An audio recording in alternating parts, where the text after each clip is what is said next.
Olá, seja muito bem-vindo ao Ser Humano Podcast. Aqui vamos juntos mergulhar nas histórias das pessoas que fazem da Amazônia um lugar único e extraordinário.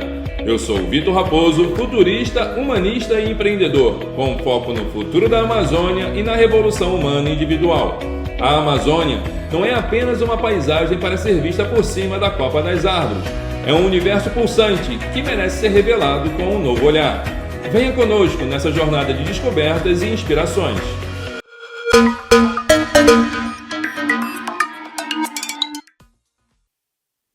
Mais um episódio do Ser Humano Podcast, hoje contando com a participação do Marco Vilela. Marco, muito obrigado por ter aceito o convite de participar do programa.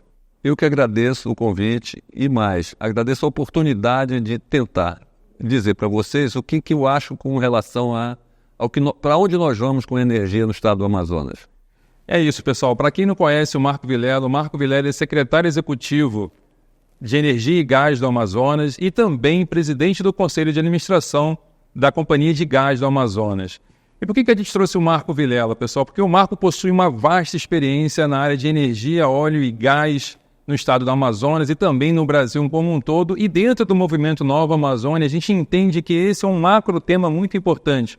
Porque a gente poder desenvolver a Amazônia, a gente precisa entender como vai ser a energia do Amazonas e da Amazônia como um todo daqui para frente. Marco, dentro da tua experiência de 40 anos de Petrobras, 5 anos já como secretário executivo, quais são as vivências, quais são as memórias que você tem desses 45 anos trabalhando nessa área que é tão importante para a Amazônia como um todo? Eu gostaria de separar isso em 2 tempos. O tempo da área de petróleo e gás e agora trazendo a experiência para a área também. Porque no começo eu só enxergava óleo e gás e depois disso eu comecei a aprender sobre a Amazônia. Porque o pouco que sei e o pouco que eu vou tentar transmitir, o muito que eu vou tentar transmitir para vocês, tem mais a ver do que eu aprendi com a Amazônia do que eu tentei entendê-la, porque é realmente difícil de você entender a Amazônia, só entende quem vivencia e tem um olho voltado para a solução, entendeu? Então veja, como foi que eu aprendi sobre energia? Eu sou especialista em óleo e gás, foi frequentando as empresas de energia todas da Amazônia, do Amapá, passando por Roraima, Acre, Rondônia, Amazonas, então aí aprendi.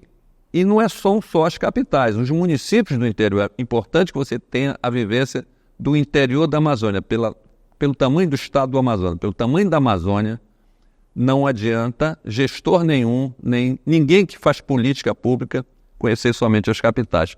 Tem que conhecer lá onde os mais necessitados vivem e para onde é que nós temos que levar energia de boa qualidade. Então foi com esse aprendizado na área de óleo e gás que me permitiu atender essas empresas de energia e elas me ensinaram isso. A vivência com ela, a convivência com ela me ensinou isso.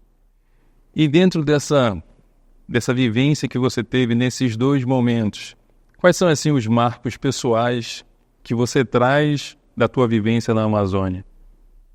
Olha, marcos pessoais, por exemplo, não deixar faltar energia num certo município, eu vou dizer o município de Paraná, no estado de Rondônia. Um certo dia, por algum problema de não pagamento, de débito, descontrole financeiro da própria nossa companhia, na época Petrobras, e da Companhia de Eletricidade, a cidade ia parar. E aí você tem que ter, o gestor tem que ter a sensibilidade. E eu, atropelando todos, mandei atender os caminhões contra a minha diretoria e depois eu expliquei porque o que eu imaginei. E é de se imaginar, se não vai o óleo, não funciona a máquina. Se não funciona a máquina, para o hospital e pode alguém... Imagina um centro cirúrgico faltando energia na hora da cirurgia. Então isso é que leva a gente a, com o tempo, essas lições que você vai aprendendo no campo, não é?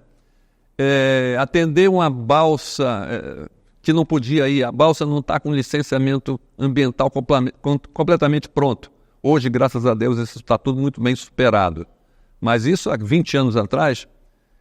as balsas eram ainda... Todos nós estamos aprendendo sobre como respeitar o meio ambiente. Hoje até aquele aprendizado já surtiu efeito. E você tinha que autorizar, porque senão para o município inteiro, aí para tudo. Para a escola, para as pessoas ficam sem geladeira.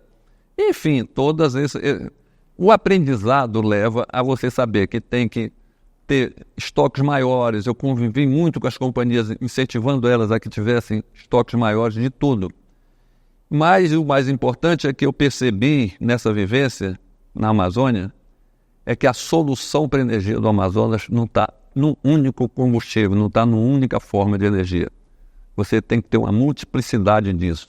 Você tem que usar aquilo que é possível, porque senão você não vai ter Não existe uma única solução. Na área de energia eu sempre soube disso. Energia como um todo, porque petróleo é uma energia. Agora, energia para o estado do Amazonas, mais especificamente, nós temos que pensar de forma múltipla. Multimodal. Multimodal. Nós temos que ser híbridos no pensamento e híbridos na aplicação do que tem disponível como recurso tecnológico.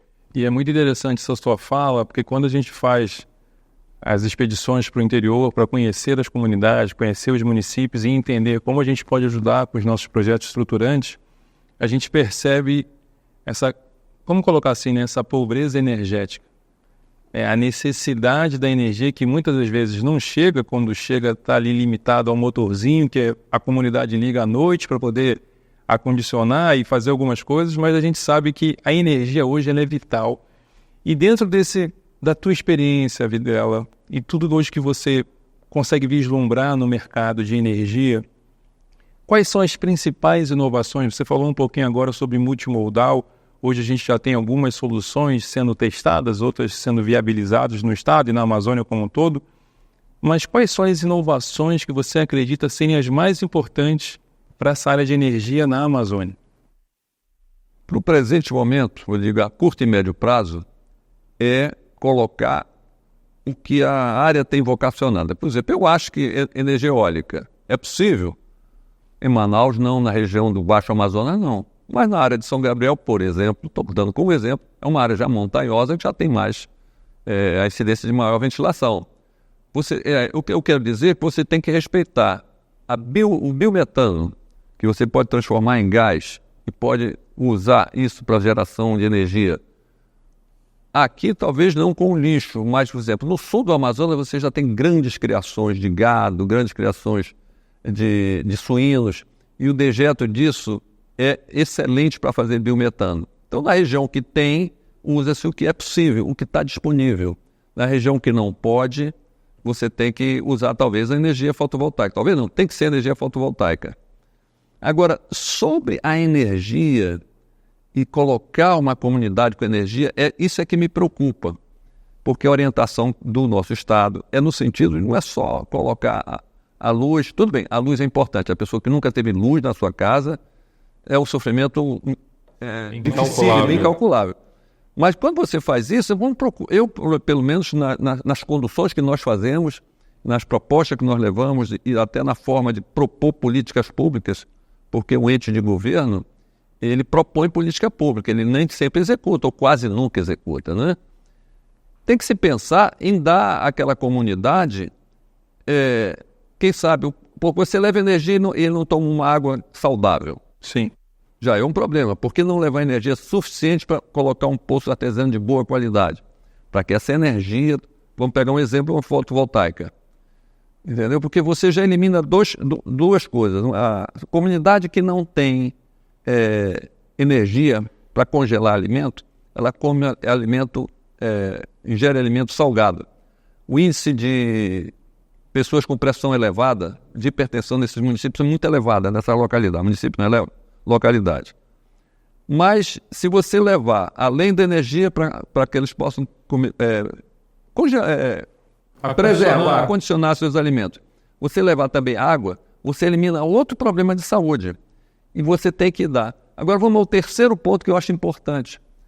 E essa pessoa não precisa trabalhar. Quem sabe você não coloca energia suficiente para que ele tenha, aí sim, a acessibilidade, a melhoria da sua renda, como energia de qualidade, que você, ao colocar, você propicia ele movimentar aquilo que ele sabe fazer. Eu não sei o que ele sabe fazer. Nós temos que perguntar. Eu, quando falei sobre a Amazônia, eu acho uma coisa interessante. Isso a gente aprende com o vendedor. O vendedor ele tem esse hábito. O vendedor ele não precisa chegar sempre querendo vender. Eu quero colocar isso, eu acho que eu tenho que colocar aquilo, eu vou colocar aquilo. Ele tem que ouvir. Eu acho que nós temos muito que ouvir as comunidades. O que eles querem, o que eles anseiam, o que eles sonham. Eu acho que isso tem que ser feito. Eu acho que com a experiência até de vida, né? Eu já não sou tão criança assim, e uns 40 anos visitando clientes, visitando cidades pequenas e tudo.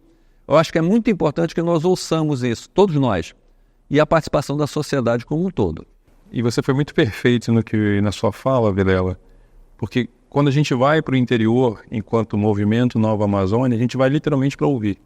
A gente sai daqui com ideias, com planos, com projetos, mas a gente vai para ouvir, para poder entender qual que é a realidade de cada um, quais são os sonhos, e tem comunidades que a gente chega que as pessoas nem sonho têm, né? Porque estão tão limitadas à sua realidade que os sonhos não existem, né? Então a gente vai para ouvir, e ao ouvir a gente começa a fazer as conexões de pontes.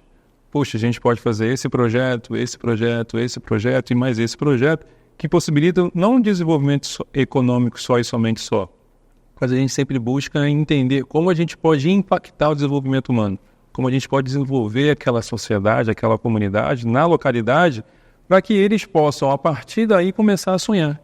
Então, quando você fala, né, de energia elétrica, quando a gente fala, né, de desenvolvimento humano, né, de poder ouvir as pessoas, de poder entender quais são as realidades, porque uma coisa que é muito, vamos colocar assim, muito realidade, né, na realidade de tudo, as pessoas sempre querem que as coisas aconteçam a partir do seu ponto de vista, da nossa perspectiva. A gente que está aqui na cidade, que está na capital, a gente tem uma perspectiva sobre o interior. Só que o interior, por si só, tem uma outra dinâmica, uma outra realidade. Então, se a gente sai daqui com projetos sem ouvir, a possibilidade de dar errado é muito grande. Então, eu faço muito coro com o que você fala, e o movimento Nova Amazônia tem esse objetivo, né, de ajudar a criar essa ponte de desenvolvimento para o interior do estado e da Amazônia como um todo, mas antes da gente pensar qualquer coisa, a gente se coloca à disposição de ouvir, né, de ir nas comunidades, de entender a realidade de cada comunidade. Não tive todas as oportunidades de conhecer todas as localidades, mas acho que a gente foi, mesmo no mesmo município, as situações são completamente distintas, às vezes separadas ali por 30, 40, 50 quilômetros, mas a realidade são outras. Dentro do que você já trouxe, como que você considera o futuro da energia sustentável no Amazonas, ou na Amazônia? Olha, eu considero o seguinte, a sociedade como um todo, eu chamo de sociedade, os governos, os entes de governo, ou seja, Poder Legislativo, Poder Judiciário, Poder Executivo, a sociedade civil, ela tem que se manifestar e a comunidade tem que ser ouvida, porque não podem ser só as organizações. A sociedade, você tem que fazer, eu diria assim, audiências mesmo. Audiência não significa aquela coisa que você publica e chama as pessoas, não é isso. Audiência é ir, como vocês estão indo. E eu vejo o seguinte, o papel do governo, ele não pode tentar fazer, ele tem que ser realmente um agregador de ideias, ele tem que ser um proponente de sugestões, e é isso que nós estamos procurando fazer. Eu tenho uma coisa também que é muito importante, quando a gente fala em Amazônia, o estado do Amazonas já comportaria aqui uns, sei lá, quantos países europeus aqui dentro. A Amazônia, então, nem se fala, pegar talvez a Europa Ocidental com folga. Né? Mais um pedacinho, né? Então, veja, é muito diverso. Se você olhar na área do Amapá, se você olhar o Pará, tudo lá já é muito diferente do Amazonas. O Amazonas em si é muito diferenciado. Agora, o que eu vejo para o futuro? Usar o recurso que nós temos e que gera recurso financeiro, e aí eu estou entrando especificamente no gás natural. Nós estamos, os amazonenses, nós todos, recebemos de Deus a maior reserva onshore de gás natural do país. Isso é nosso, precisa ser usado. Vamos explorar, vamos usar, como está sendo usado agora, mais e mais. Para interligar as cidades, que é possível interligar, tecnicamente possível ser interligado. Mas vamos usar o resultado econômico para que esse combustível seja um combustível da transição energética. A transição energética para energia 100% limpas, para a busca do carbono zero, isso não vai acontecer agora aqui na Amazônia. mas nós temos que fazer. Município tal vai ser com gás, município tal vai ser com fotovoltaica, município vai ser com eólica, quem sabe, com biogás, mas para isso você precisa ter recurso. O Estado não tem recurso para isso. As empresas precisam ser impulsionadas. E para que isso aconteça é usar o recurso do gás natural que nos é presenteado, né? E que está aí e que realmente deixa muito. Outra coisa que eu também enxergo como positivo é que o gás natural onshore, em terra, como é o gás do estado do Amazonas, ele tem uma grande vantagem sobre o gás natural offshore, aquele no alto mar. Aquele ali tira do mar, leva para a terra, vende e acabou.